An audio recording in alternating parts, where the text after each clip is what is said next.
शक्ति लगते ही छोटू नागराज धरती लोक पर आ गिरते हैं। जादुई बाज पर बैठकर नागलोक को निकल पड़ते हैं।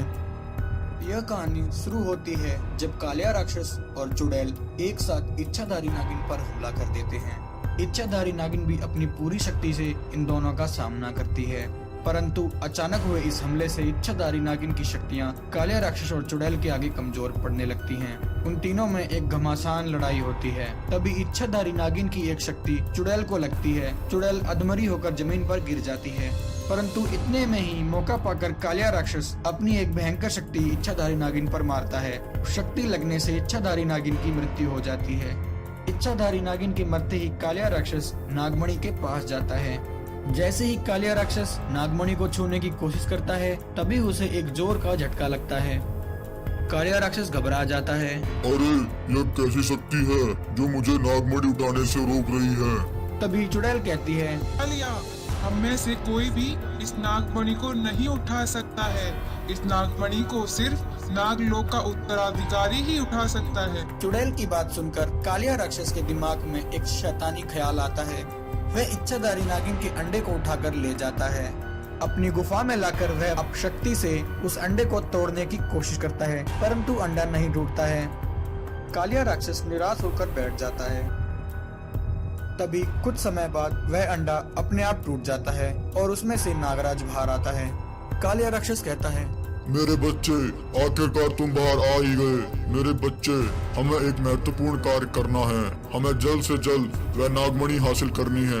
एक बार मुझे नागमणि मिल गई, उसके बाद मैं तुम्हें नागलोक सौंप दूंगा और फिर तुम नागलोक पर राज करना, राज। छोटू नागराज कहता है, जैसे ही आपकी आज्ञा पिताजी, बताइए कहाँ है वह नागमणि? कालिया राक्षस छोटू नागराज को लेकर नागमणि के पास आ जाता है। छोटू नागराज नागमणि को उठाकर कालिया राक्षस को सौंप देता है। नागमणि की शक्ति मिलते ही कालिया राक्षस कहता है, आखिरकार मुझे नागमणि की शक्तियाँ मिल ही गयी। बच्चे, अब मुझे तेरी कोई जरूरत नहीं है। इतना कहकर कालिया राक्षस अपनी एक भयंकर शक्ति छोटू नागराज पर मारता है। शक्ति लगते ही छोटू नागराज धरती लोक पर आ गिरते हैं।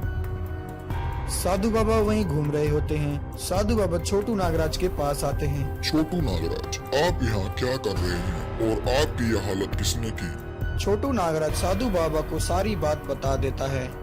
छोटू नागराज की बात सुनकर साधु बाबा अपनी शक्ति से सब कुछ देख लेते हैं कि किस प्रकार कालिया राक्षस ने उनके साथ धोखा किया है। छोटू नागराज, वह कालिया राक्षस तुम्हारा पिता नहीं है। उसने नागमणि हासिल करने के लिए सिर्फ तुम्हारा इस्तेमाल किया है। तुम्हारी माँ को भी उसी ने मारा है। जो कि अब उसे नागमणि की शक्तियाँ हासिल हो चुकी हैं। अब वह बहुत ही शक्तिशाली हो चुका है। अब उसका सामना करना आसान खेल नहीं है। नागलोक पर कब्जा करने के बाद वह पृथ्वी लोक पर आक्रमण अवश्य करेगा।